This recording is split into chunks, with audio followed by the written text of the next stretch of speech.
Hello बच्चों, कैसे हैं आप सब। उम्मीद करते हैं कि आप सभी लोग स्वस्थ होंगे, मस्त होंगे और जहां भी होंगे अपने अपने पढ़ाई में व्यस्त होंगे। एक बार फिर से आप सभी का स्वागत करते हैं आपके अपने YouTube channel RS online classes पर। बच्चों, आज हम आप लोगों के लिए लेकर आए हैं पहला लेसन जिसका नाम है वास्तविक संख्या, उसका ऑब्जेक्टिव क्वेश्चन। इस चैप्टर से जितने भी ऑब्जेक्टिव क्वेश्चन आपके एग्जाम के लिए बनते हैं उन सभी क्वेश्चन को देखने वाले हैं आज की इस वीडियो में। जितने भी टॉपिक इंपॉर्टेंट टॉपिक है इस चैप्टर के अंदर जिसका नाम वास्तविक संख्या है, इससे सारे क्वेश्चन को जो है इस वीडियो में देखेंगे और बनाकर बड़े ही इजी वे में बहुत ही आसान तरीका से आपको दिखाने वाले हैं। तो आप लोग हमारे साथ इस वीडियो में अंत तक बने रहिएगा। वीडियो छोड़ के जाइएगा तो पक्का है कि पछताइएगा, क्योंकि इस वीडियो को देखने के बाद आपके एग्जाम में जो है कम से कम तो 5 नंबर के सवाल बनेगा ही बनेगा एक शिफ्ट में। ठीक है, देखिए कम से कम 5 नंबर के सवाल आपके एग्जाम में बनने वाले हैं। ठीक है, 5 नंबर के सवाल जो है आपके एग्जाम में बनने वाले हैं। तो इसीलिए ये वीडियो बहुत ही खास होने वाला है उन सभी स्टूडेंट को लिए जो विद्यार्थी चाहते हैं कि अपना स्कोर मैथ के अंदर हाई करे, ज़्यादा करे, 95+ मैथ में जो है लाना है। तो इसके लिए आपको इस वीडियो को अंत तक दिखना पड़ेगा और इसमें जितने भी क्वेश्चन आपके लिए लेकर आ रहे हैं उन सभी क्वेश्चन को आप लोग को बनाना पड़ेगा। ठीक है, ये सारे क्वेश्चन किसी न किसी साल में पूछा गया है, यानी ऑब्जेक्टिव क्वेश्चन जो भी लेकर आए हैं आप लोग के लिए। यहाँ पर देखिए बहुत सारा क्वेश्चन आप लोग के लिए लेकर आए हैं। ठीक है, हर एक टॉपिक का सवाल इसमें है, यानी पहले का लेसन के अंदर जितने भी टॉपिक है उन सभी का क्वेश्चन जो है लेकर आए हैं। इन सभी क्वेश्चन को अगर आप बना लेते हैं तो पूरा यकीन के साथ हम कह सकते हैं कि आपके एग्जाम में एक भी क्वेश्चन छूटने वाला नहीं है, इससे बाहर क्वेश्चन आने वाला तो नहीं है। ठीक है, तो चलिए बिना देरी किए वीडियो शुरू करते हैं। सबसे पहले आप लोगों को क्या करना है, वीडियो को लाइक कर देना है। चैनल पर नए हैं तो इसको सब्सक्राइब करके रखिए लेना है, क्योंकि इस पर जो है एक पर एक वीडियो जो है आप लोग के लिए आता रहेगा। तो सबसे पहले चाहते हैं कि वो वीडियो सीधा आपके पास पहुँचे, तो आप लोग को इस चैनल को सब्सक्राइब करके रख लेना है। ठीक है, वीडियो को लाइक करके और एक प्यारा सा कमेंट बॉक्स में कमेंट डाल दीजिएगा आप लोग कि वीडियो कैसा लगा है। पहले पूरा देखिए वीडियो को, उसके बाद आपको चलेगा पता, और बीच में रोक रोक के आप भी जवाब देने का प्रयास कीजिएगा। कमेंट बॉक्स में आंसर जो है देने का प्रयास कीजिएगा। ठीक है, तभी जो है आपका तैयारी बेहतर हो पाएगा। ठीक है, तो चलिए वीडियो शुरू करते हैं, देखते हैं कि आज का हमारा पहला क्वेश्चन क्या है। ठीक है, चलिए पहला क्वेश्चन हमारा आज का देख लीजिए क्या है। क्वेश्चन है कि निम्नलिखित में से कौन सी सबसे छोटी प्राकृत संख्या है। सवाल को पहले पढ़ेंगे ढंग से, उसके बाद ऑप्शन पे आएंगे। सवाल है निम्नलिखित में से कौन सी सबसे छोटी प्राकृत संख्या है। देखिए, प्राकृत संख्या बोलते हैं गिनती की संख्या को, और गिनती की संख्या शुरू होता है कहाँ से, 1 से। 1 2 3 4 और इस तरह से कहाँ तक जाता है, तो अनंत तक जाता है गिनती की संख्या। ठीक है, यह हमारा है प्राकृत संख्या। इसमें से भी सबसे छोटा प्राकृत संख्या की बात किया जाए तो सबसे छोटी प्राकृत संख्या कौन होगा, 1 होगा। तो ऑप्शन नंबर जो है सी जो है इसका करेक्ट आंसर हो जाएगा। ठीक है, चलिए अगला सवाल देखिए। अगला सवाल अपना है निम्नलिखित में से कौन अभाज्य संख्या। जल्दी जल्दी बनाएंगे, लेकिन हाँ जो समझने वाला कॉन्सेप्ट होगा उसको समझा कर भी आप लोग को बताएंगे। ठीक है, तो ज़्यादा टेंशन लेने की बात नहीं है, कॉन्सेप्ट भी सिखाएंगे साथ में क्वेश्चन ही बताएंगे। ठीक है, चलिए क्वेश्चन है निम्नलिखित में से कौन अभाज्य संख्या है। देखिए, अभाज्य संख्या का मतलब होता है जो संख्या एक और खुद के अलावा किसी और संख्या से नहीं कटता हो। जैसे 15 देख लीजिएगा, 1 से भी कटता हो, 3 से भी कटता है, 5 से भी कटता है और 15 से भी कटता है। तो 1 और 15 के अलावा ये किसी और नंबर से कट रहा है ना, तो ये अभाज्य संख्या नहीं होगा। अभाज्य संख्या नहीं होगा मतलब ये कौन संख्या होगा, तो ये आपका भाज्य संख्या होगा। ये क्या होगा, भाज्य संख्या। ठीक है, 23 के बारे में देख लीजिए। 23 के बारे में अगर बात करें तो 23 एगो 1 से कटेगा, एगो 1 से कटेगा और एगो 23 से कटेगा। इसके अलावा किसी भी संख्या से 23 नहीं कटने वाला है। इसका मतलब है कि इसमें से अभाज्य संख्या जो है वो आपका 23 है। तो ऑप्शन नंबर बी जो है वो आपका राइट आंसर हो जाएगा, ऑप्शन नंबर बी 23। 12 को भी देखिएगा तो ये माने 1 और 12 के अलावा 2 से भी कट रहा है, 3 से भी कट रहा है, 6 से भी कट रहा है। ठीक है, यानी जो संख्या केवल 1 से कटे और खुद से कटे वही संख्या जो है अभाज्य संख्या होता है। इसके अलावा किसी और संख्या से कट रहा है तो अभाज्य संख्या नहीं होगा। ठीक है, चलिए अगला सवाल देखिए।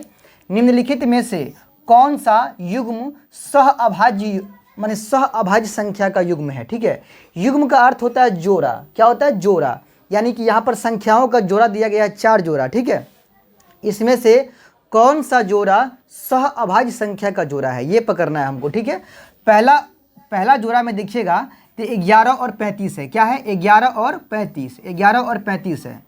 30 में से देखना है हमको कि ये जोड़ा जो है सह अभाज्य संख्या का जोड़ा है।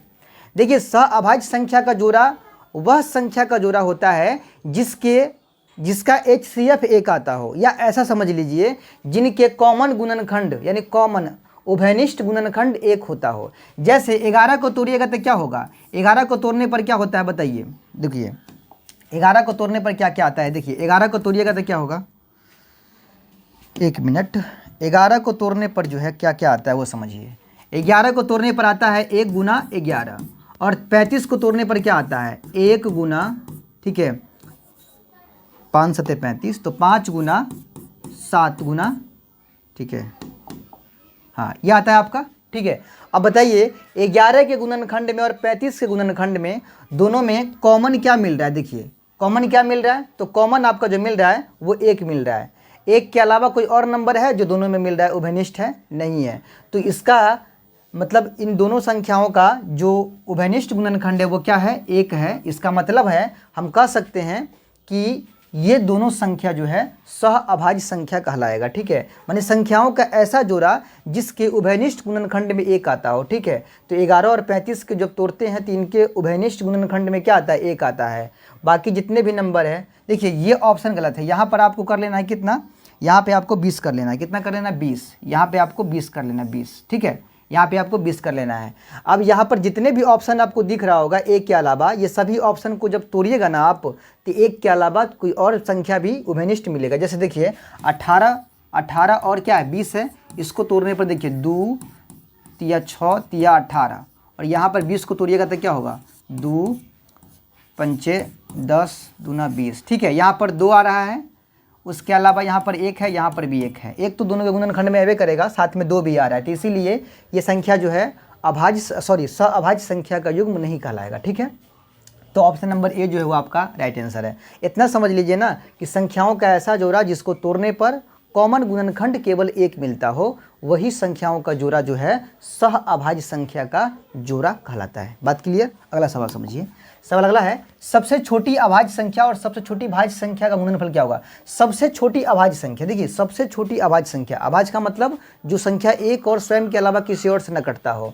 अभाज्य संख्या की बात करें तो अभाज्य संख्या में कौन कौन आता है, देख लीजिए।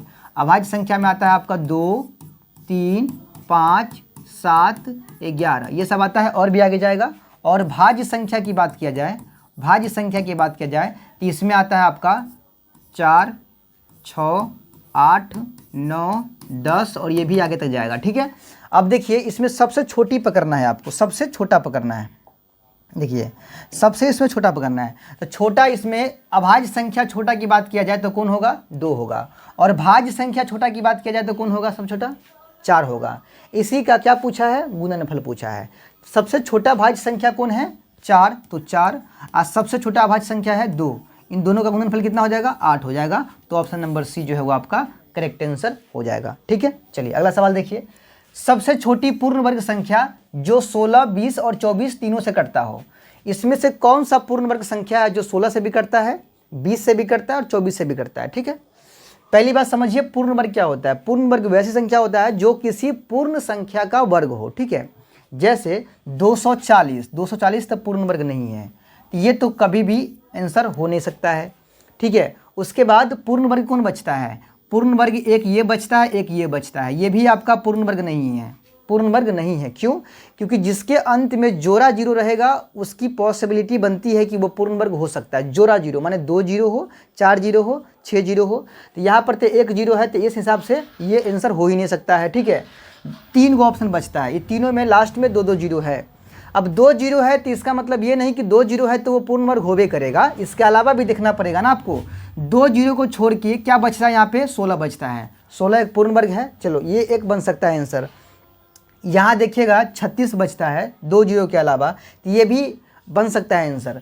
लेकिन यहाँ 24 बचता है, 24 किसी संख्या का वर्ग नहीं है, माने किसी पूर्ण संख्या का वर्ग नहीं है, इसीलिए ये अपना तो आंसर नहीं होगा। तो बात फंस रहा है कहाँ, बी और डी पर, ऑप्शन नंबर बी और डी पर, ठीक है।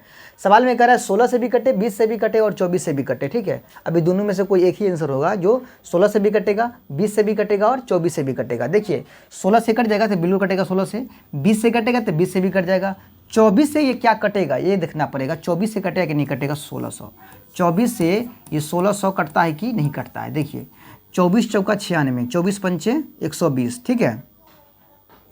24 24 8 8 दूना 16, 7 मरतबे लगाइए, 7 चौका 28 नहीं 6 मरतबे लगाइए, ठीक है 6 मरतबे लगाएंगे, 6 चौक 24, 6 दूना 12, 2 14, ठीक है 6 4 10, 1 कट गया 0। भाई ये 24 से नहीं कटेगा, माने 2 ही नंबर से कट रहा है, लेकिन हमको यहाँ पर दिया हुआ है कि 16 से भी कटे, 20 से भी कटे और 24 से भी कटना चाहिए, ठीक है। इस हिसाब से देखा जाए तो ये भी ऑप्शन अपना गलत है। तो एक ही ऑप्शन बचता है, वो ऑप्शन नंबर डी 3600, यानी यही आंसर जो है आपका करेक्ट आंसर हो जाएगा, ठीक है। ये 3600 जो है आपका राइट आंसर हो जाएगा, जो कि 16 से भी कटता है, 20 से भी कटता है और 24 से भी कटता है, ठीक है। चलिए अगला सवाल देखिए क्या है। 64 के वर्गमूल को 64 के घनमूल से भाग देने पर मान क्या होगा। 64 के वर्गमूल को 64 के घनमूल से भाग देना है, ठीक है। देखिए भाग देना है ऐसे, 64 के वर्गमूल को 64 के वर्गमूल को 64 के यहाँ पर लिखना है वर्गमूल, 64 का वर्गमूल यानी स्क्वायर रूट, ठीक है। और 64 के घनमूल से भाग देना है, 64 के घनमूल यानी क्यूब रूट से भाग देना है, ठीक है। 64 के वर्गमूल कितना होता है तो 8 होता है, और 64 का घनमूल कितना होता है तो वो आपका जो है 4 होता है, ठीक है। अब इसको भाग दीजिएगा तो क्या बार में कटेगा, 2 बार में कट जाएगा, 2 बार में कट जाएगा, तो इसका जो है भागफल कितना आ जाएगा 2 आ जाएगा। तो ऑप्शन नंबर बी जो है वो करेक्ट आंसर होगा, ठीक है। चलिए अगला सवाल देखिए।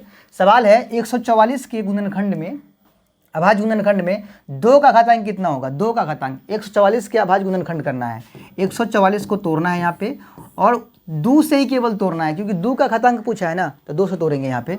2 सत्ते 14, 2 दूना 4, फिर 2 से 36 दूना 72, फिर 2 से 18 दूना 36, फिर 2 से 9 बार में।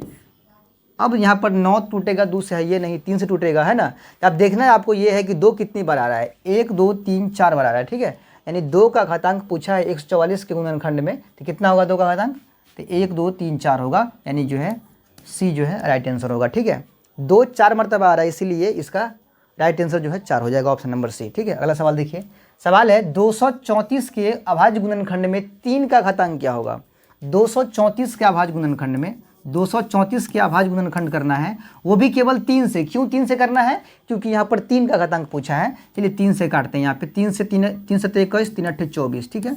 फिर यहाँ पर 3 से लगाएंगे, 3 दूना 6, 3 छक्का 18, अब नहीं कटेगा ये, तो 3 कितना बार है 2 बार, तो ऑप्शन नंबर जो है सी इसका राइट आंसर होगा, यानी 2 आ रहा है 3 का घातांक, ठीक है। चलिए अगला सवाल समझिए। यहाँ पे सवाल अगला क्या है, 96 के अभाज्य गुणनखंड क्या होगा। 96 के अभाज्य गुणनखंड, तो 96 को तोड़ लीजिए, पहले 96 को तोड़ लीजिए। यहाँ पे 2 से 2 चौका 8, 8 दूना 16, फिर 2 से 24 दूना 48, फिर 2 से 12 दूना 24, फिर 2 से 6 दूना 12, फिर 2 से 2 तिया 6, ठीक है। अब देखिए 96 को तोड़ने पर क्या क्या आ रहा है। 96 को तोड़ने पर आ रहा है 2 गुना 2 गुना 2 गुना 2 गुना 2, कितना बार 2 है, 1 2 3 4 5 बार 2 है ना। उसके बाद 3 एक बार आ रहा है, 3 एक बार आ रहा है, ठीक है। तो इसको हम क्या लिख सकते हैं, 2 आ रहा है 5 बार, तो 2 लिख के इसके पावर में दे देंगे 5, यानी 2 5 बार है ना, तो 2 के पावर 5, और 3 एक बार है तो 3 दे देंगे, 3 के पावर में 1 नहीं देंगे, या दे भी सकते हैं यहाँ पर 3 के पावर 1, तभी चल जाएगा, नहीं भी देंगे तभी चलेगा।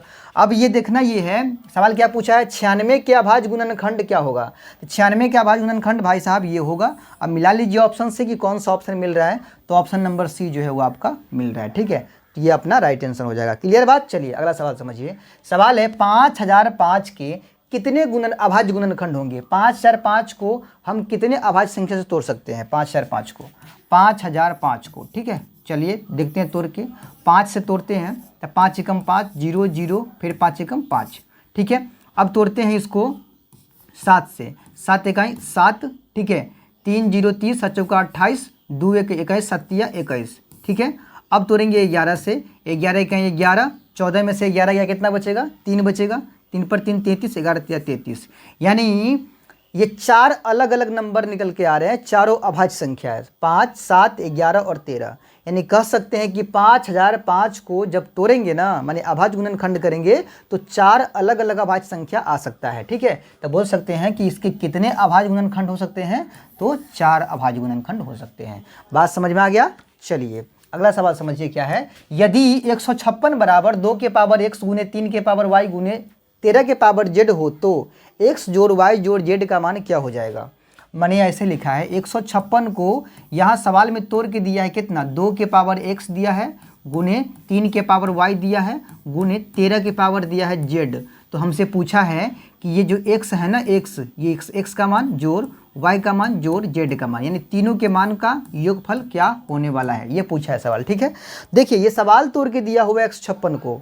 अब हम तोड़ के चेक करते हैं कि 156 को तोड़ने पर क्या क्या आता है। देखिए 156 को तोड़ने पर क्या क्या आ रहा है वो समझिए। यहाँ पे 2 से तोड़ेंगे, 2 सत्ते 14, 2 अट्ठे 16, फिर यहाँ 2 से तोड़ेंगे, 2 तिया 6, 2 नमा 18, 3 से तोड़ेंगे 13 तिया 39, माने आ रहा है 2 आ रहा है 2 बार। 2 कितनी बार? 2 बार आ रहा है, तो 2 के पावर 2 गुना 3 आ रहा है 1 बार, 3 के पावर 1, और 13 भी आ रहा है 1 बार, तो 13 के पावर भी 1 देंगे। ठीक है, माने हम जो तोड़े हैं 156 को वो कितना आ रहा है?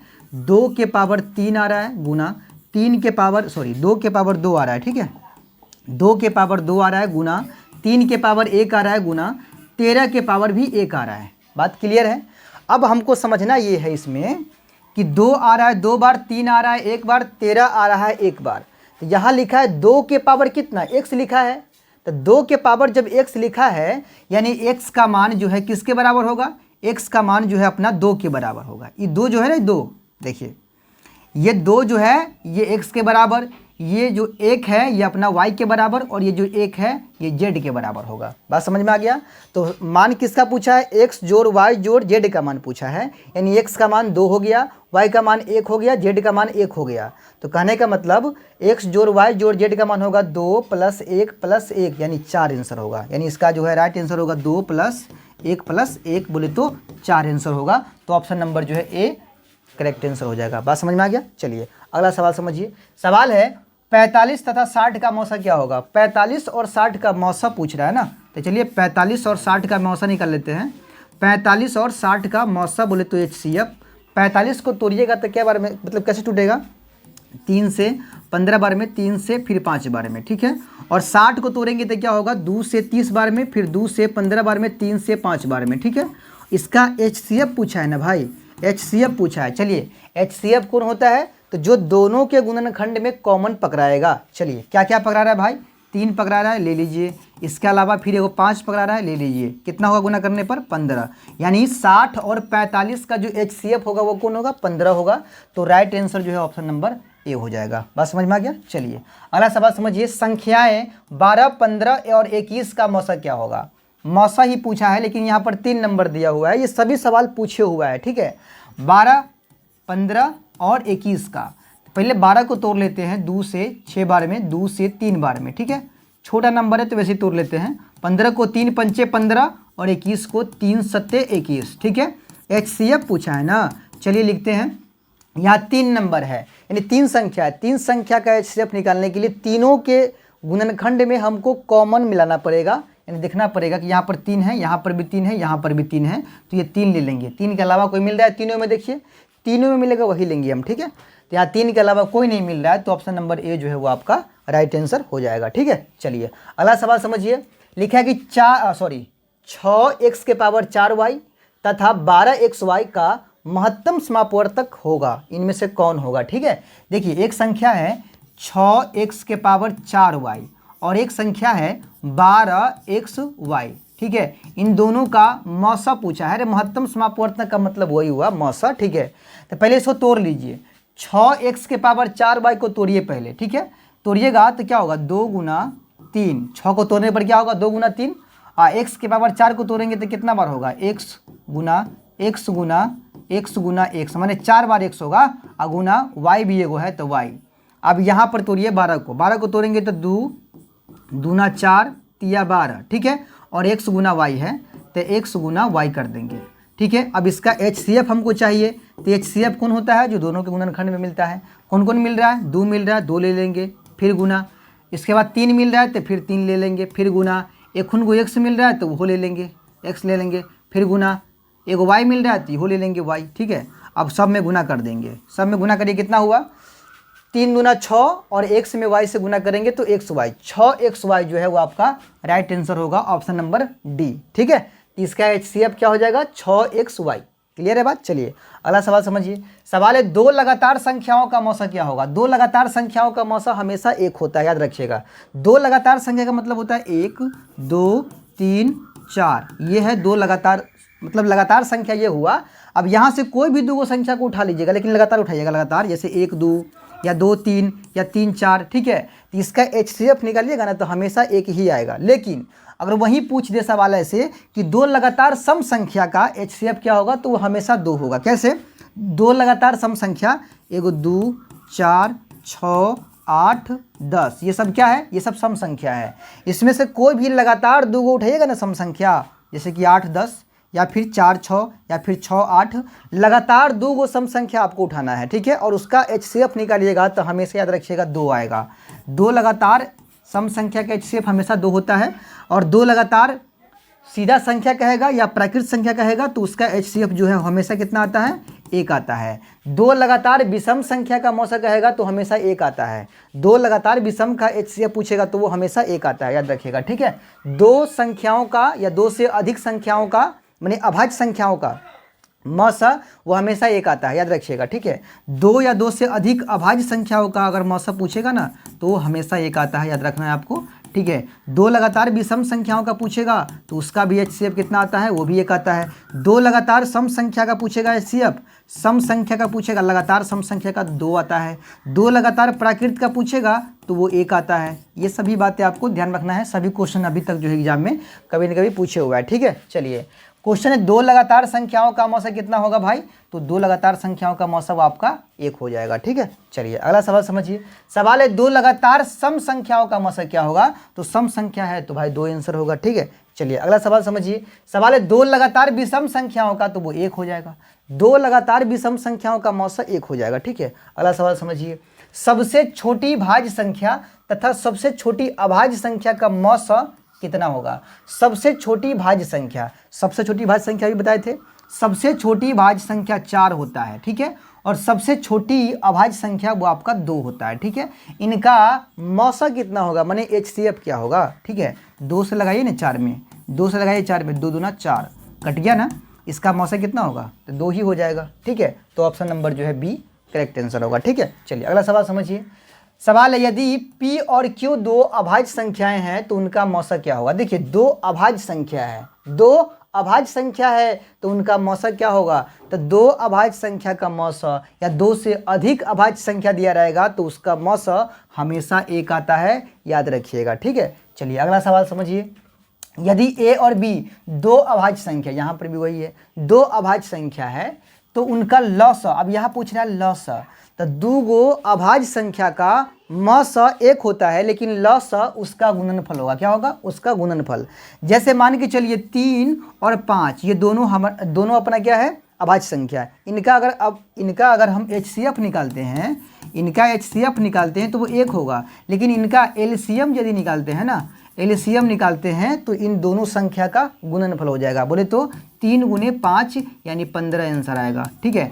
HCF निकालने के लिए 2 अभाज्य संख्या का 1 होता है और LCM निकालने के लिए 2 अभाज्य संख्या का दोनों संख्याओं का गुणनफल हो जाएगा, ठीक है। क्या होगा? दोनों संख्या का गुणनफल हो जाएगा। इतनी बातें आपको ध्यान में रखना पड़ेगा, ठीक है। चलिए सवाल क्या है? A और B 2 अभाज्य संख्या है तो उनका, देखिए A और B ये दोनों अभाज्य संख्या है। इनका HCF पूछा है, इनका HCF पूछा है। HCF पूछेगा तो 1 बोलेंगे, लेकिन इनका यहाँ पर LCM पूछ लिया है, LCM पूछ लिया तो LCM कितना हो जाएगा? तो LCM इनका गुणनफल होगा, यानी A गुना B हो जाएगा, ठीक है। A गुना B बोले तो AB हो जाएगा, ठीक है। चलिए अगला सवाल समझिए। सवाल है यदि 65 तथा 117 का मौसा 65m माइनस 117 है, 117 के रूप का है तो बताइए m का मान क्या होगा? 65 और 117 है, 117 है, इनका मौसा दिया हुआ है कितना? 65m माइनस 117 दिया, ठीक है। तो फिर m का मान क्या हो जाएगा? एक 65 और 117 का हम निकालते हैं HCF, ठीक है। किताब में कितना दिया है दोनों का निकाल के HCF? किताब में HCF निकाल के दिया है 65m माइनस 117 दिया है, ठीक है। और हम देखते हैं निकाल के कि इसका HCF कितना निकलता है, ठीक है। चलिए 65 से लगाते हैं 117 में, ठीक है। 65 एकम 65 होगा, ठीक है। कितना बच जाएगा यहाँ पे? 5 2 7, 6 5 11, 52 होगा। अब यहाँ पे उतारेंगे 65 को, ठीक है। 52 इकाई 52 होगा, यहाँ पे 13 बचेगा। अब यहाँ 52 को यहाँ उतार लेंगे, 13 चौका 52, ठीक है। यानी कि इसका HCF कितना आता है? 13 आता है। यानी 65 और 117 का HCF हम जो निकाले वो कितना आ रहा है? हम जो निकाले वो 13 आ रहा है, और किताब जो निकाला कितना है 65m माइनस 117। इसीलिए एक ही देखिए संख्या तो वही है, लेकिन इसी का दो अलग अलग HCF आ रहा है, तो ये इसका मतलब है कि वो दोनों HCF एक ही होगा। ठीक है, तो इसमें से m का मान पूछा है, तो हम जो निकाले HCF वो 13 आया है, और जो किताब में दिया है निकाल के यानी सवाल में दिया है वो कितना दिया है 65m माइनस 117 दिया है। इसीलिए हमारा आंसर और जो क्वेश्चन का आंसर है वो दोनों क्या होगा, सेम होगा। तो 13 बराबर होगा 65m माइनस 117 का। ठीक है, चलिए m का मान यहाँ से निकलेगा, 117 को इधर लाइए तो 13, ठीक है, प्लस में आएगा 117 बराबर 65m हो जाएगा इधर। ठीक है, अब जोड़ेंगे यहाँ पर तो कितना हो जाएगा 7 3 10 और 1 1 2 1 3 130 होगा। अब बताइए 65 गुना में है उधर, इधर आएगा तो बट्टा के नीचे होगा, तो 65 बट्टा के नीचे आएगा, इधर बचेगा आपका m। 65 दूना कितना होगा 130, यानी m का मान कितना हो जाएगा 2 हो जाएगा। बात समझ में आ गया, तो m का मान जो है आपका 2 होगा, ऑप्शन नंबर बी। ठीक है, ये सभी क्वेश्चन 2018 में आया था। जो भी आपको थोड़ा सा खतरनाक क्वेश्चन लगेगा ना, थोड़ा टेढ़ मेढ़ लगेगा, समझिएगा वो 2018 में क्वेश्चन पूछे हुआ है। ठीक है, बस चलिए अगला सवाल समझिए। 2 10 तथा 20 के लसा और मौसा का अनुपात क्या होगा। 2 10 और 20, 2 10 और 20 के लसा और मौसा का अनुपात, लसा लिखा है पहले और मौसा लिखा है बाद में। ठीक है, यानी लसा और मौसा का अनुपात, मौसा का अनुपात यानी कि बट्टा हमको निकालना है। ठीक है, पहले लसा लिखा है तो पहले ले आएंगे लसा, बाद में लिखा है मौसा तो बाद में ले आएंगे मौसा। ठीक है, चलिए 2 10 और 20 का लसा मौसा निकालना पड़ेगा ना, चलिए निकालते हैं। 2 10 और 20 का 2 को तोड़ेंगे तो क्या होगा 2 गुना 1 होगा, 10 को तोड़ेंगे 2 गुना 5 होगा, और 20 को तोड़ेंगे 2 गुना 5 गुना 2। ठीक है, चलिए इसका HCF लसा कितना, पहले HCF निकालिए, HCF इसका 2 हो जाएगा, यहाँ पर भाई मौसा के जगह पर 2 आ जाएगा। और लसा कितना होगा लसा, तो लसा के लिए हो जाएगा इसका 2 गुना 5 गुना 2, 5 गुना 2, क्योंकि यहाँ पर दोनों में 5 है ना, तो एगो 5 लिखेंगे, और इसका तो कोई पार्टनर ही नहीं है तो इसको यहाँ पर लिख लेंगे। ठीक है, 2 तो कितना हो जाएगा 2 गुना 5 गुना 2, यानी कि 5 गुना 10 गुना 20, यानी 20 इसका क्या हो जाएगा लसा हो जाएगा, और मौसा कितना होगा 2 होगा, यानी इसको हम 20:2 लिखेंगे। इसको जब काटेंगे ना, काटेंगे, अनुपात का मतलब बट्टा होता है, तो 20 ऊपर जाएगा 2 नीचे आएगा, तो 10 दूना 20 और 2 का 2, यानी कि 10:1 हो जाएगा। 10:, ऑप्शन नंबर जो है वो आपका बी जो है करेक्ट आंसर हो जाएगा। ठीक है, चलिए हर वाला देखिए यहाँ पर 1:10 भी दिया है, लेकिन आपको घबराना नहीं है, पहले लिखा है लसा, समझिए यहाँ पे पहले लिखा है लसा, इसलिए लसा का आंसर पहले आएगा 10, और बाद में लिखा है मौसा यानी 1, वो बाद में आएगा। ठीक है, यानी 20 है इसका 2 है, काट खोट के आएगा 10:1। ठीक है, ऐसा नहीं कि 1:10 दे दीजिएगा। ठीक है, चलिए अगला सवाल देखिए। सवाल है यूक्लिड विभाजन एल्गोरिदम 2 धनात्मक पूर्णांकों के निम्न में से किसे परिकलित करने का तकनीक है।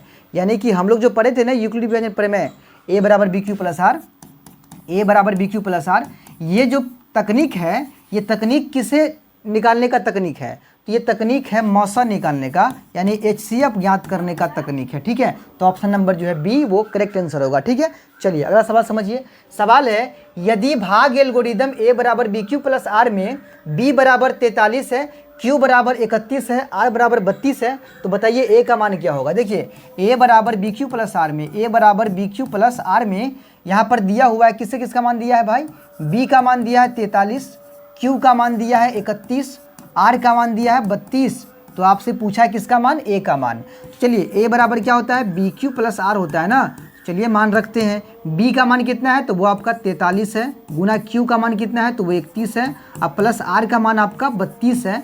चलिए 31 में 43 से गुना कर लेते हैं। ठीक है, 43 में 31 से गुना कर लेते हैं, 3 का 3, 4 का 4, 3 तिया 9, 4 तिया 12, 3 9 4 13 के 3, 12 के 13, 1333 अब प्लस में 32 होगा, जोड़ेंगे इसको, जोड़ेंगे तो 3 2 5, 3 3 6 13, 1365 आ रहा है। बोले तो ऑप्शन नंबर जो है आपका वो एस जो है करेक्ट आंसर हो जाएगा 1365। क्लियर है बात। चलिए अगला सवाल समझिए, इसी प्रकार का सवाल है भाग एल्गोरिदम a बराबर बी क्यू प्लस आर में b बराबर 61 है, q बराबर 27 है, r बराबर 32 है, तो a का मान क्या होगा। इसका जवाब आप लोग कमेंट करके दीजिएगा। ठीक है, a बराबर बी क्यू प्लस आर में b का मान 61 है, q का मान 27 है, r का मान 32 है, तो a का मान क्या होगा भाई। सिंपल क्वेश्चन है। ठीक है, इसका जवाब आप लोग कमेंट करके बताइएगा। ठीक है, चलिए अगला सवाल समझिए।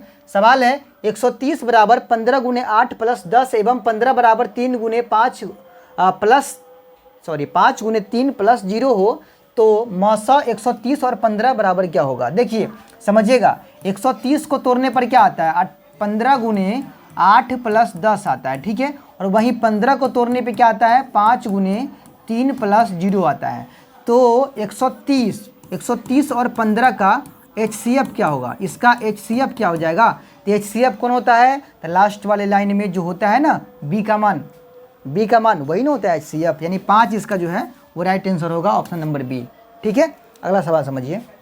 सवाल है, यदि P एक धनात्मक पूर्णांक है तो धनात्मक सम पूर्णांक का रूप क्या होगा। धनात्मक सम पूर्णांक का रूप पूछेगा ना, देखिए जिसके लास्ट में 0 हो, 2 हो, 4 हो, 6 हो, 8 हो, 10 हो, ये सब क्या होता है, सम संख्या होता है। क्या होता है, सम संख्या का रूप होता है। सवाल क्या पूछा है, सवाल हमसे पूछा है कि यदि P एक धनात्मक पूर्णांक है तो धनात्मक सम पूर्णांक का रूप क्या होगा। तो सम पूर्णांक का रूप देखिए, प्लस में क्या है, 1 है तो ये विषम हो गया, 3 है विषम हो गया, 7 है विषम हो गया, 4 यहाँ पे है ना, तो धनात्मक सम पूर्णांक का रूप आपका यही हो जाएगा, ठीक है। अगला सवाल समझिए। सवाल है, किसी धनात्मक पूर्णांक Q के लिए प्रत्येक धनात्मक विषम पूर्णांक का रूप। यहाँ विषम पूछा है, ठीक है। तो विषम के लिए यहाँ पर 4 है, सम है, 2 है, सम है, यहाँ प्लस 0 रहा होगा, सम है, 0 रहा होगा प्लस में, तो सम हुआ ना। यहाँ पर 1 है तो यही आपका विषम है, ऑप्शन नंबर सी, ठीक है। अगला सवाल समझिए। सवाल है, किसी पूर्णांक m के लिए सम संख्या का रूप क्या होगा। पूर्णांक m के लिए सम संख्या का जो रूप होगा वो आपका ऑप्शन नंबर सी हो जाएगा, 2m हो जाएगा सम संख्या का रूप। देखिए पूर्णांक m के लिए सम संख्या का रूप 2m होगा। ये m क्या है अपना, m है आपका पूर्णांक, क्या है, पूर्णांक है, m आपका पूर्णांक है। मानिए इसकी जगह पर कोई भी पूर्णांक संख्या डाल सकते हैं, लेकिन हर बार आपका क्या आना चाहिए, सम आना चाहिए। तो वो 2m सही मतलब फर्मा बनाइए। इनमें से कौन सा फर्मा है जिसमें m का मान पूर्णांक डालने पर, पूर्णांक संख्या डालने पर हर बार सम संख्या है, तो वो आपका 2m होगा, ठीक है। कैसे, देखिए 2 गुना m का मान अगर 1 डालते हैं तो कितना होगा, 2 होगा। अब 2 गुना m का मान 2 डालते हैं तब 4 होगा, 2 गुना m का मान 3 डालते हैं तो 6 होगा। हर बार ये सम संख्या दे रहा है, हर बार क्या दे रहा है, सम संख्या दे रहा है। यानी यही जो है सम संख्या के लिए करेक्ट फर्मा होगा 2m, जिसमें m का मान पूर्णांक डालने पर हर बार सम संख्या आता हो। बाकी इनमें से कोई भी फर्मा है, जितना फर्मा लिखा है ना, इसमें से कोई भी सही नहीं है जिसमें हर बार सम संख्या हमको दे, ठीक है। अगला सवाल समझिए। किसी धनात्मक पूर्णांक a तथा b के लिए a b का मस गुणे ए बी का लस निम्न में से किसके बराबर है। देखिए ए बी का लस, ए बी का मस, ए बी का मस गुणे ए बी का लस, ए बी का मस गुणे ए और बी का लस, ठीक है, ए और बी का लस, ये किसके बराबर होता है भाई। तो ये बराबर होता है ए गुने बी के, माने दोनों संख्या के गुणनफल के बराबर होता है, ठीक है। बोले तो मस गुने लस किसके बराबर होता है, तो पहली संख्या गुने दूसरी संख्या के, बोले तो दोनों संख्याओं के गुणनफल के, ठीक है। ऑप्शन नंबर सी जो है वो आपका राइट आंसर होगा।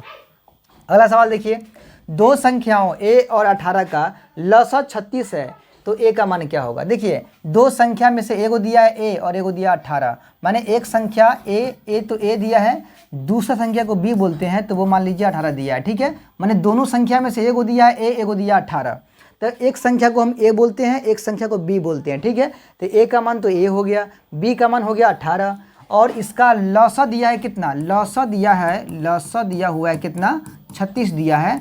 तो आपको क्या पूछा, आपसे a का मान पूछ लिया, ठीक है। कितना मैंने किसका मान पूछा है, a का मान, ठीक है। देखिए एक मिनट, दो संख्याओं a और 18 का लसा कितना दिया है 36 दिया है, तो a का मान क्या हो जाएगा, ठीक है। a का मान क्या हो जाएगा, a का मान क्या हो जाएगा, a का मान क्या हो जाएगा। देखिए 18 में कितना से गुना करें 36 होगा, बताइए पहले। 18 में किससे गुना करिएगा तो 36 होगा, तो 18 में 2 से गुना करिएगा 36 होगा, यानी a का मान कितना हो जाएगा 2। तभी तो इसका कौन चीज़ निकालने पर, लसा निकालने पर, यानी एलसीएम निकालने पर 36 आएगा, ठीक है। बात समझ में आ गया। चलिए तो ऑप्शन नंबर जो है वो ए जो है करेक्ट आंसर होगा, ठीक है। चलिए अगला सवाल समझिए।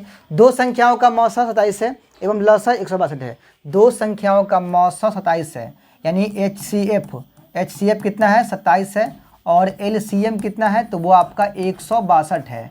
यदि उनमें से एक संख्या 54 है, माने A मान लीजिए 54 है, तो आपको B का मान निकालना है। B का मान क्या हो जाएगा, दूसरी संख्या निकालना है, ठीक है।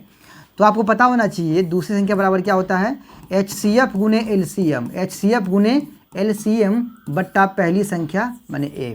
ठीक है, चलिए अब यहाँ HCF कितना इसका है, तो HCF आपका 27 है, तो लिखेंगे 27 गुना LCM कितना है, तो वो आपका 162 है, तो लिखेंगे 162 बट्टा A का मान कितना है 54 है, तो यहाँ लिखेंगे 54। अब देखिए 27 गुना कितना हुआ 54, 2 से काटेंगे 81 बार में कटेगा।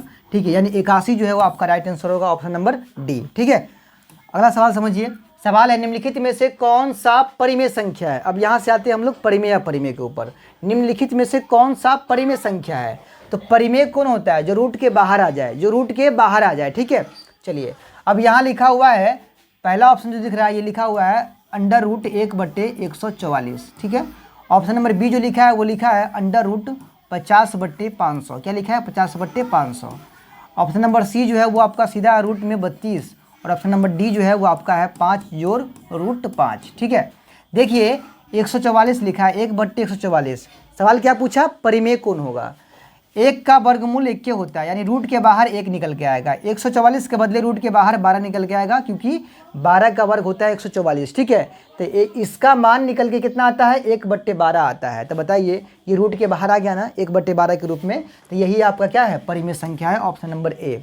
बाकी जितने भी ऑप्शन है इसमें से कोई भी परिमेय संख्या नहीं है। कैसे है देखिए, 0 से 0 कटेगा, 5 के 5, 15 के 50, यह आता है आपका रूट में 1/10। इसका शुद्ध वर्गमूल नहीं निकल के बाहर आएगा, इसीलिए ये परिमेय संख्या नहीं हो सकता है। ये 32 है, इसका भी वर्गमूल शुद्ध नहीं होता है, और ये तो भाई साहब अपरिमेय संख्या है, ये है। ठीक है, चलिए बात क्लियर हो गया। चलिए अगला सवाल समझिए। परिमेय अपरिमेय आपके एग्जाम में रहेगा ही रहेगा, फिक्स ही रहेगा। सवाल है निम्न में से कौन परिमेय संख्या है। परिमेय पाई तो अपरिमेय होता है, ये तो पता है कि खानदानी अपरिमेय है। ठीक है, रूट 7 भी अपरिमेय है, क्योंकि ये पूर्ण वर्ग नहीं है, इसका वर्गमूल नहीं आएगा शुद्ध वर्गमूल। यहाँ पर देखिए रूट में है 16/25। क्या है 16/25। अब देखिए 16 जो है 4 का वर्ग है, यानी 16 का वर्गमूल कितना आएगा 4 आएगा, और 25 का वर्गमूल 5 आएगा, यानी 4/5 जो है इसके बदले निकल के आता है। किसके बदले, ऑप्शन नंबर सी के बदले, यानी ऑप्शन नंबर सी आपका रूट से बाहर आ रहा है पूरी तरह से, यानी ऑप्शन नंबर सी जो है वो आपका क्या है परिमेय संख्या हो जाएगा। बात क्लियर है। चलिए अगला सवाल समझिए। सवाल है निम्नलिखित में से कौन परिमेय संख्या है। ये सब परिमेय अपरिमेय क्वेश्चन भतेरे पूछा है, हर साल पूछता है। ठीक है, परिमेय संख्या इनमें से कौन है। देखिए भाई ये 2 माइनस रूट 3 है, ये तो अपरिमेय है, क्योंकि 3 का वर्गमूल शुद्ध वर्गमूल नहीं आएगा। ठीक है, अपरिमेय। रूट 5 है, इसका भी वर्गमूल नहीं आएगा, शुद्ध रूप से अपरिमेय है। ऑप्शन नंबर सी को ध्यान से देखिए, क्या लिखा है 2√3 लिखा है, अब बट्टा में √3 लिखा है। देखिए √3 से √3 कट जाएगा, तो क्या बचेगा, सीधा सीधा 2 बचेगा, 2 बचेगा। अब 2 कौन संख्या है, 2 क्या है परिमेय है, तो ऑप्शन नंबर सी जो है वो आपका परिमेय संख्या हो जाएगा। ठीक है, चलिए अगला सवाल समझिए। सवाल है निम्न में से कौन परिमेय संख्या है। निम्न में से कौन परिमेय संख्या है, ये सारा सवाल पूछा हुआ है। ठीक है, कौन परिमेय संख्या है, तो यहाँ पर ऑप्शन नंबर पहला देखिए √3 लिखा है, √3 का शुद्ध वर्गमूल नहीं होता है, तो उसको हटाइए।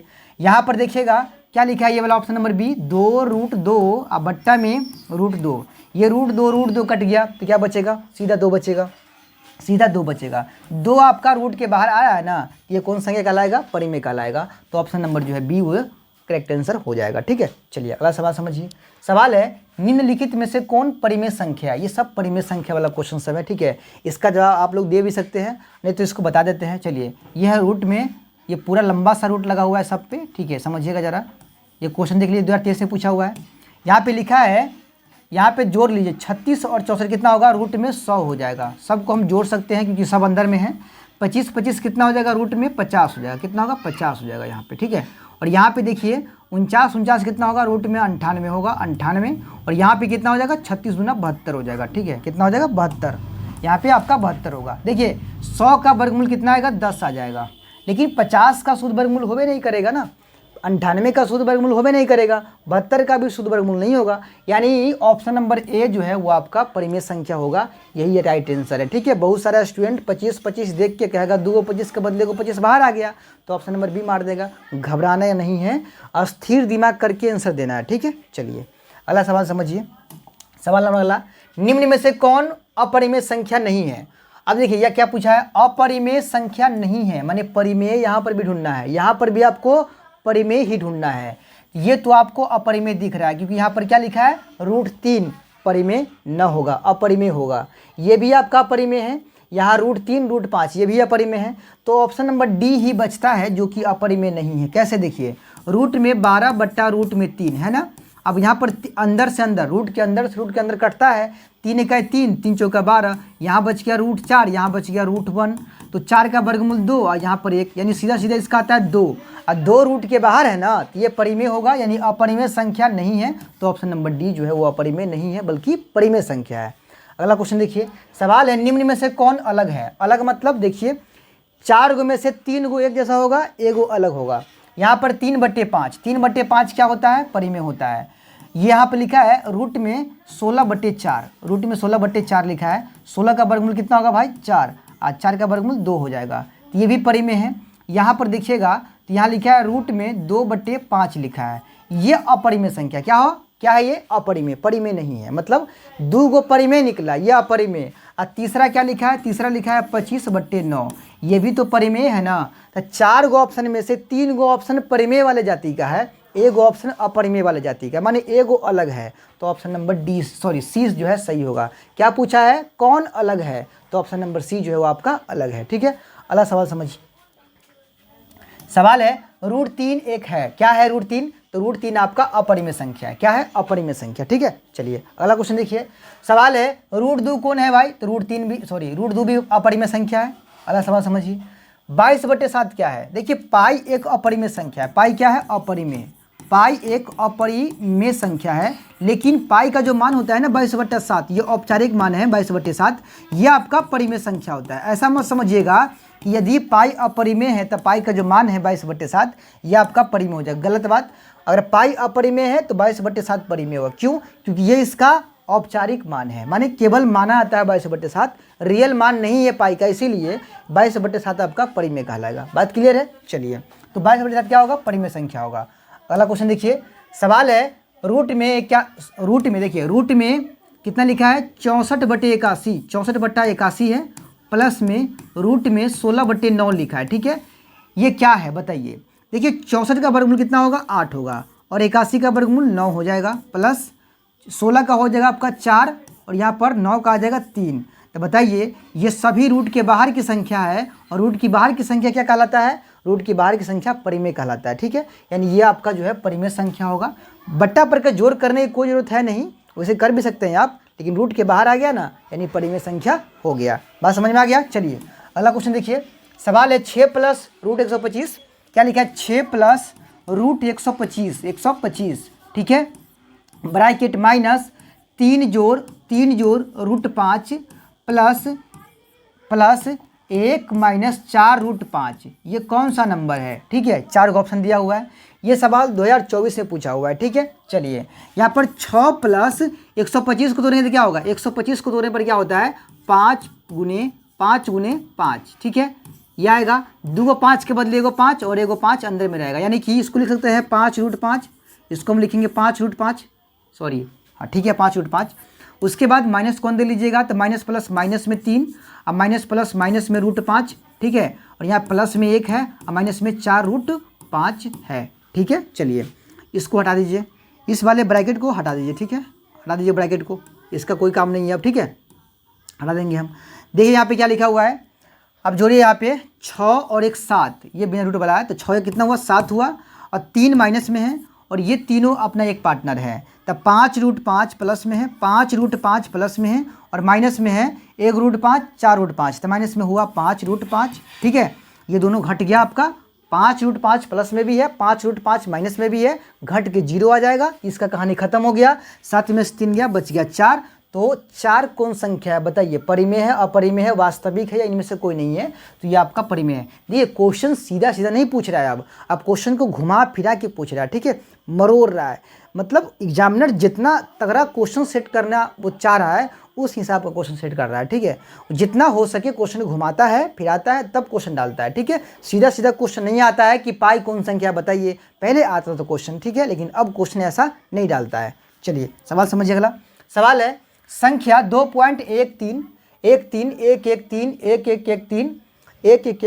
ठीक है, ये कौन संख्या, डॉट डॉट डॉट लगा हुआ है। देखिए ये ना तो रिपीट है और ना ही रुक रहा है, डॉट का मतलब हुआ कि ये नहीं रुक रहा है, मतलब रुक भी नहीं रहा है, और ये रिपीट भी नहीं है। इसको रिपीट नहीं बोलेंगे भाई, यहाँ पर 1 है, एक बार, यहाँ एक है 2 बार, यहाँ एक है 3 बार, ये रिपीट थोड़े ना हुआ।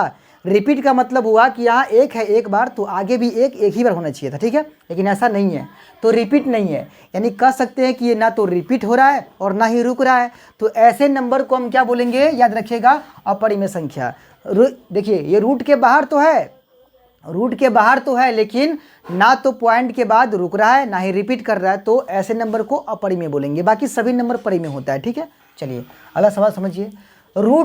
रूट में 12 का परिमेयकरण गुणांक क्या होगा। माने रूट 12 एक परिमेय संख्या नहीं है, लेकिन इसको परिमेय बनाने के लिए इनमें से किससे गुना करना पड़ेगा, समझिएगा जरा।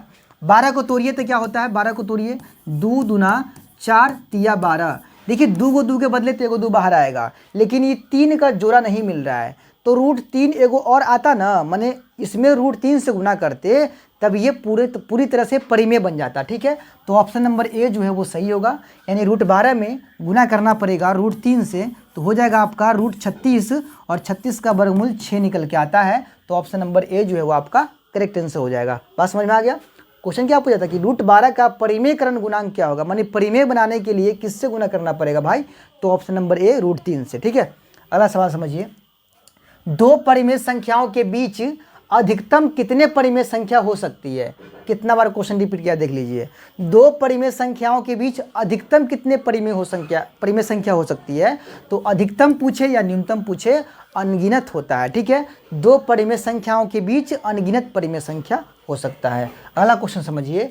एक क्या लिखा है, एक अशून्य परिमेय संख्या और अपरिमेय संख्या का गुणनफल क्या होगा। माने एगो अशून्य परिमेय संख्या है, माने 0 को छोड़कर कोई भी एक परिमेय संख्या ले लीजिए, और दूसरा आपका अपरिमेय संख्या होना चाहिए, और तब यदि आप गुना करते हो तो जो गुणनफल निकल के आएगा वो क्या कहलाएगा, तो वो आपका याद रखिएगा हमेशा अपरिमेय कहलाएगा। क्या कहलाएगा, हमेशा अपरिमेय। क्योंकि 0 के अलावा कोई भी परिमेय संख्या लीजिए, जैसे कि मान लीजिए 2 एक परिमेय संख्या है, और एगो अपरिमेय लीजिए, जैसे कि रूट 3 ले लेते हैं, अपरिमेय संख्या है, दोनों में गुना करिएगा तो क्या होगा, 2 रूट 3 होगा। ये हमेशा के लिए अपरिमेय कहलाएगा। बात समझ में आ गया, हर बार अपरिमेय बन के ही आएगा। क्लियर है। चलिए अगला क्वेश्चन देखिए।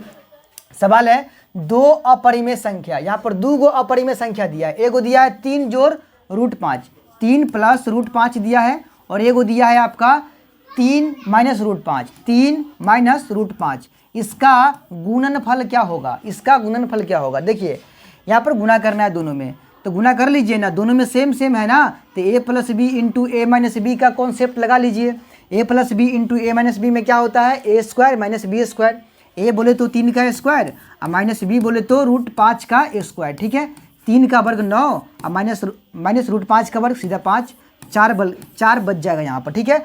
4 बच गया। बताइए 4 कौन संख्या होगा, 4 एक परिमेय संख्या है ना, तो इन दोनों संख्याओं का गुणनफल क्या कहलाएगा, परिमेय संख्या, ठीक है। चलिए अगला क्वेश्चन देखिएगा। यहाँ पे सवाल अगला है, दो अपरिमेय संख्या, यहाँ पर 2 अपरिमेय संख्या दिया है। एक दिया है 3 जोड़ रूट 6 दिया है, और एगो दिया है 3 माइनस रूट 5।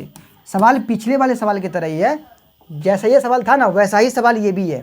सवाल है दो अपरिमेय संख्या, इनका गुणनफल क्या होगा, इनका गुणनफल क्या होगा। चलिए गुना करते हैं। गुना करने पर कैसा प्राप्त होगा पहले वो समझ लीजिए। देखिए यहाँ पे तो दोनों में सेम संख्या ना है, तो यहाँ पे वो ए प्लस बी इंटू ए माइनस बी वाला कॉन्सेप्ट नहीं लग रहा है, तो क्या करना पड़ेगा, हुलकाना पड़ेगा। 3 में 3 से गुना 9, फिर 3 में रूट 5 से गुना तो माइनस में 3 रूट 5, ठीक है। फिर रूट 6 में 3 से गुना कितना होगा, प्लस में 3 रूट 6 होगा। उसके बाद रूट 6 में रूट 5 से गुना तो कितना होगा, रूट में 30 हो जाएगा, ठीक है। चलिए अब यहाँ पे इसमें से कोई किसी के साथ न जुटेगा ना घटेगा, तो क्या करेंगे, यही आंसर होगा। अब बताइए ये कौन संख्या है, परिमेय क्या अपरिमेय। इसमें तो कई सारा नंबर जो रूट के अंदर है, ये संख्या जो है वो अपरिमेय कहलाएगा, ऑप्शन नंबर बी, ठीक है। अगला क्वेश्चन समझिएगा। सवाल है कि एक परिमेय संख्या और एक अपरिमेय संख्या का योग कैसी संख्या होती है।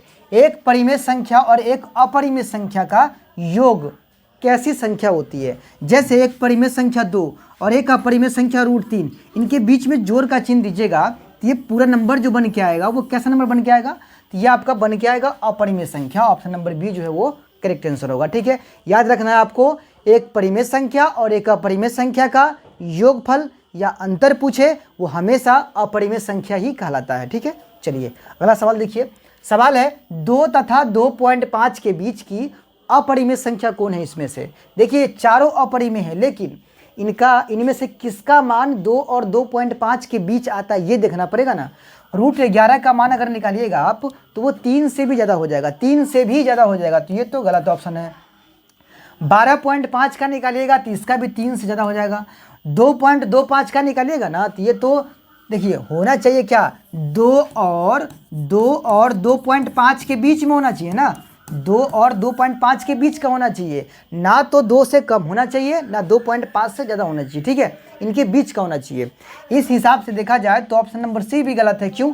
क्योंकि रूट में 2.25 का निकालेंगे ना वर्गमूल तो वो 1 पॉइंट कुछ आएगा, ठीक है, ये 2 से कम हो गया, तो ऑप्शन एक ही बचता है बी √5 जिसका वर्गमूल 2.237 ऐसे कुछ आएगा, ठीक है, यानी ऑप्शन नंबर बी जो है वो आपका करेक्ट आंसर होगा, ठीक है। अगला सवाल समझिए। देखिए बहुत सारे क्वेश्चन का जो है जवाब ना हम लोग ऑप्शन से ही मार देंगे, ऑप्शन देखकर ही मार देंगे, ठीक है, हाँ, उसमें गुना भाग करने की कोई ज़रूरत है ही नहीं, ऑप्शन देखेंगे ऑप्शन से ही हम पकड़ लेंगे, ठीक है। चलिए अगला सवाल है, रूट में 10 गुने रूट में 15 बराबर होगा। रूट में 10 गुने रूट में 15 किसके बराबर होगा? 15 दाएँ कितना होता है? रूट में 150 होगा। अब 150 को तोड़ के बाहर निकालिएगा, देखिए तो 150 को तोड़िएगा 2 से 75, 2 से 75 को तोड़ेंगे 3 से टूटेगा, ठीक है, 3 से तोड़ेंगे 25 से 75, फिर 5 से 50 25, ठीक है। चलिए अब यहाँ 50 25 से 75 दूना 150, ठीक है। चलिए अब यहाँ पे 2 को 5 के बदले 1 5 बाहर आया, लेकिन 2 और 3 का पार्टनर नहीं मिला तो ये अंदर रहेगा, यानी 5√6 ऑप्शन नंबर जो है वो आपका ए जो है करेक्ट आंसर होगा, 5√6, ठीक है। अगला सवाल समझिए। सवाल अगला है, √10 गुने √15। √10 गुने √15 कैसी संख्या है? देखिए सवाल यही सवाल था यहाँ पर, लेकिन ये 2018 में पूछे हुआ था तो यहाँ पे गुना करके हमको बतलाना था, लेकिन यही सवाल 2024 में पूछा है, थोड़ा घुमा के पूछा है, ठीक है। √10 गुने √15, अब ये कैसी संख्या बताना है। देखिए इसका गुणनफल कितना आया था? 5√6 आया था। अब 5√6 कौन संख्या है? तो अपरिमेय है, सीधा बोल देंगे कि भाई अपरिमेय संख्या है। बात समझ में आना ना, क्वेश्चन कैसे घुमाया जा रहा है एक ही सवाल को, वो समझिएगा, ठीक है। अगला सवाल समझिए। संख्या रेखा जिसको नंबर लाइन बोलते हैं, इस पर प्रत्येक बिंदु प्रदर्शित होती है, प्रत्येक बिंदु प्रदर्शित होती है, तो वो कौन संख्या होती है भाई? तो वो हमेशा एक वास्तविक संख्या होती है, यानी एक संख्या रेखा के ऊपर हम वास्तविक संख्या को दिखा सकते हैं। देखिए एक संख्या रेखा जिसको हम नंबर लाइन कहते हैं, इस पर जो हम दिखाते हैं यहाँ 0, यहाँ 1, यहाँ 2, यहाँ 3, यहाँ 4, और ये आगे की तरफ बढ़ते जाएगा, इधर -1, -2, -3, -4, इधर माइनस की तरफ बढ़ते जाएगा, ठीक है। इस पर जो संख्या को हम दिखाते हैं वो कैसा नंबर होता है? तो वो एक वास्तविक संख्या होता है, ये बात आप लोग को याद रखना, ठीक है। चलिए अगला क्वेश्चन देखिए। प्रत्येक परिमेय संख्या होती है, तब प्रत्येक परिमेय संख्या क्या होती है? एक वास्तविक संख्या होती है। प्रत्येक परिमेय संख्या एक वास्तविक संख्या होती है, याद रखना है। क्यों? क्योंकि वास्तविक संख्या से ही बनता है परिमेय संख्या। वास्तविक संख्या 2 प्रकार के होते हैं, परिमेय संख्या और अपरिमेय संख्या, इसीलिए प्रत्येक परिमेय संख्या एक वास्तविक संख्या होता है। लेकिन हाँ, यही पूछता सवाल कि प्रत्येक वास्तविक संख्या परिमेय होगा, तो बोलिएगा नहीं, ठीक है। लेकिन यहाँ पर पूछा है कि प्रत्येक परिमेय क्या होता है? तो एक वास्तविक होता है, ठीक है। अगला सवाल है, √2 कैसी संख्या है? देखिए √2 एक परिमेय संख्या, अपरिमेय संख्या। ये 2017 में आया था क्वेश्चन। देखिए 2011 से लेके और 2017 तक जो क्वेश्चन आता था ना ऑब्जेक्टिव का, वो 10 ठो ऑब्जेक्टिव जो होता था, 10 ठो वो था आपका ऑप्शन वाला, और 10 गो ऑब्जेक्टिव जो होता था ना वो इस तरह से खाली वाला होता था, ठीक है। तो यहाँ पर जो भी खाली वाला क्वेश्चन आपको दिखेगा, समझिएगा 2011 से लेके 2017 के बीच का क्वेश्चन है, ठीक है। तो √2 कौन संख्या है? तो यहाँ पे अपरिमेय संख्या भराएगा, ठीक है। चलिए अगला सवाल देखिएगा। सवाल है पाई एक कौन संख्या? तो ये भी अपरिमेय होगा, ठीक है। अगला सवाल समझिएगा। 3 + 2√5 कौन संख्या? अपरिमेय हो जाएगा, ठीक है। अगला सवाल, रूट में 15/3 एक डैश संख्या है, तो ये भी अपरिमेय होगा। क्या होगा? अपरिमेय संख्या। रूट में 15/3 क्या है? अपरिमेय संख्या है, ठीक है। अगला सवाल समझिए। सवाल है 3 जोड़ √3, उसके बाद फिर 3 - √3 किस प्रकार की संख्या है? तो भाई ये परिमेय संख्या हो। कैसे? यहाँ पर दोनों में सेम नंबर है ना, तो a + b × a - b वाला कॉन्सेप्ट यहाँ पे लागू होगा। तो a + b × a - b बराबर क्या होता है? a², तो 3 का स्क्वायर, -b², तो √3 का स्क्वायर, ठीक है। 3 का वर्ग 9 और √3 का वर्ग सीधा 3, 9 में से 3 गया तो 6। बताइए 6 कौन संख्या है? 6 एक परिमेय संख्या, ठीक है। चलिए अगला सवाल, क्या सभी वास्तविक संख्या परिमेय होता है? तो नहीं होता है। सभी वास्तविक संख्या परिमेय नहीं होता है, लेकिन सभी परिमेय वास्तविक होता है। ठीक है, यहाँ पर लिख देंगे कि भाई नहीं होता है। ठीक है, अब ये कुछ देर पहले बताए थे आपको हम। चलिए अगला क्वेश्चन देखिए, सवाल है 0.13, यहाँ पर रैकरिंग मार दीजिए दोनों पे। ठीक है, 0.13 पर रैकरिंग, इसको मानी इसके बराबर क्या होगा? सबसे पहली बात, इसके बट्टा के नीचे मतलब बट्टा दीजिए और पॉइंट और रैकरिंग हटाइए साथ में। आज देखना यह है आपको कि कितना अंक पे रैकरिंग है। 2 गो अंक पर रैकरिंग है तो 2 गो 9 लगा दीजिए नीचे में। ठीक है, और ऊपर में आपका बन गया 013, 0 का तो वैल्यू नहीं है, सीधे बन गया आपका 13, और बट्टा के नीचे कितना हो गया 99। देखिए ऊपर में से माइनस भी क्या आता है? किसको? जिस पर रैकरिंग नहीं होता है उसको। यहाँ पर तो 0 पर रैकरिंग नहीं है, तो 0 माइनस करके कोई फ़ायदा होने वाला है? कोई फ़ायदा नहीं है, इसलिए 13/99 जो है वो आपका आंसर होगा। ऑप्शन नंबर सी जो है 13/99 राइट आंसर है। ठीक है, अगला क्वेश्चन देखिए, सवाल है 0.57, 0.57। ठीक है, इस पर रैकरिंग लगा दीजिए। ठीक है, रैकरिंग लगा दीजिए और इसका सरलतम रूप क्या होगा? देखिए पॉइंट रैकरिंग हटाइएगा, 2 गो 9 नीचे में आएगा, ऊपर 0 है माइनस करने लायक, तो माइनस क्यों कीजिएगा, सीधे 57 हो गया ना। 57/99 काटिएगा, 3 से कटने लायक है तो 3 से काटिएगा तो 19 बार में कटेगा, 3 से काटिएगा 33 बार में कटेगा, यानी 19/33 जो है वो करेक्ट आंसर हो जाएगा। तो 19/33 कौन होगा आंसर? तो ऑप्शन नंबर जो है ए करेक्ट आंसर है। बात समझ में आ गया? चलिए अगला क्वेश्चन देखिए, सवाल है 0.49 को P/Q रूप में लिखा जा सकता है, जहां P और Q पूर्णांक है और Q = 0, Q = 0। ठीक है, 0.49, ठीक है, क्या करेंगे भाई? इसके ऊपर में रैकरिंग लगा देंगे, पॉइंट रैकरिंग हटेगा तो कितना होगा? 2 गो 9 हो जाएगा। ठीक है, यानी 49/99 जो है वो आपका आंसर होगा। तो ऑप्शन नंबर कौन? बी जो है वो करेक्ट आंसर होगा। ठीक है, ऑप्शन नंबर बी जो है वो आपका करेक्ट आंसर होगा, 49/99। अगला क्वेश्चन देखिए, सवाल है 3.27 है। 3.27 कौन संख्या है भाई? 3.27 एक परिमेय संख्या है। 3.27 क्या है? परिमेय संख्या। पॉइंट में वही संख्या अपरिमेय होता है जो ना तो रिपीट करे और ना ही रुके, ऐसे नंबर को अपरिमेय बोलेंगे, बाकी सभी नंबर परिमेय होता है। क्लियर है? चलिए अगला सवाल समझिए, 0.3 पर रैकरिंग आज जोड़ 0.4 पर रैकरिंग का सरलतम रूप क्या होगा? 0.3 पर रैकरिंग जोड़ 0.4 पर रैकरिंग, 4 3 कितना होगा? 0.7 पर रैकरिंग, यानी इसको P/Q में लाएंगे तो कितना होगा? 9, यानी 7/9। 7/9 बोले तो ऑप्शन नंबर बी जो है वो आपका राइट आंसर हो जाएगा। ठीक है, अगला क्वेश्चन देखिए, सवाल नंबर अगला सवाल है निम्नलिखित में से किसका दशमलव प्रसार अशांत है? यहाँ शांत अशांत वाला क्वेश्चन है, ये भी क्वेश्चन बहुत इंपॉर्टेंट है, 1 नंबर में यहाँ से भी आता है क्वेश्चन। निम्नलिखित में से किसका दशमलव प्रसार अशांत है? देखिए अशांत किसका होता है? जिसके नीचे वाले को तोड़ने पर 2 5 के अलावा कोई और आ जाता हो। ठीक है, अशांत कौन होता है भाई? अशांत दशमलव प्रसार कौन होता है? जिसके नीचे वाले यानी हर को तोड़ने पर क्या आ जाए? 2 5 के अलावा, 2 और 5 के अतिरिक्त, माने 2 और 5 के अलावा, ठीक है, अलावा कोई और नंबर आ जाए, कोई और संख्या आ जाए, कोई और संख्या आए, ऐसे हालात में हम क्या बोलेंगे कि भाई उसका दशमलव प्रसार अशांत है, नहीं तो शांत होगा। ठीक है, शांत किसका होगा? जिसके नीचे वाले को तोड़ने पर 2 आता हो, या फिर केवल 5 आता हो, या फिर 2 5 मिला के आता हो, ऐसे संख्या परिमेय संख्या कहलाता है। ठीक है, चलिए यहाँ आप परिमेय नहीं बल्कि शांत कहलाता है। अशांत में क्या करना है? 2 5 के अलावा कोई तीसरा नंबर आ रहा है तो फिर वो अशांत होगा। ठीक है, चलिए यहाँ क्या है? 23/50 है, 23/50 है। 50 को तोड़ने पर क्या आएगा? 50 को तोड़िएगा तो क्या होगा? 23/50 को तोड़ने पर 2 से 25, 5 × 5, यानी 2 5 आ रहा है ना, तो ये तो अशांत नहीं होगा, शांत होगा। दूसरा क्या है? 343, 39/343, तो 39/343 को तोड़ेंगे तो क्या होगा बताइए? 7 × 7। बताइए इसके नीचे वाले को तोड़ने पे क्या आ रहा है? 2 5 के अलावा क्या आ रहा है? खाली 7 है कि ना है? तो क्या लिखा है? 2 5 के अलावा कोई और संख्या आए तो वो अशांत कहलाता है। और हमसे क्या पूछा है? अशांत पूछा है, तो ऑप्शन नंबर बी जो है वो आपका करेक्ट आंसर हो जाएगा। क्लियर बात? चलिए अगला क्वेश्चन, ये लास्ट क्वेश्चन है आज के सेशन का। ठीक है, सवाल है निम्नलिखित में से किसका दशमलव प्रसार अशांत है? ये भी अशांत पूछा है। तो यहाँ पर देखिए पहला ऑप्शन है 15/400, अब 400 को तोड़ने पर 2 और 5 के अलावा कोई और नंबर तो आएगा नहीं, तो ये तो शांत हो जाएगा। 17/80 है, 17/80 है, इसको भी तोड़िएगा तो 2 और 5 के अलावा कोई और नंबर तो आएगा नहीं। उसके बाद है 13/121, 13/121, 121 को तोड़ने पर यहाँ 11 गुने 11 आता है। क्या आता है? 11 गुने 11, यानी 13/11 गुने 11। यहाँ नीचे वाले को तोड़ने पर क्या आ रहा है? 2 5 के अलावा कोई और नंबर आ रहा है, तो यही संख्या जो है आपका क्या कहलाएगा?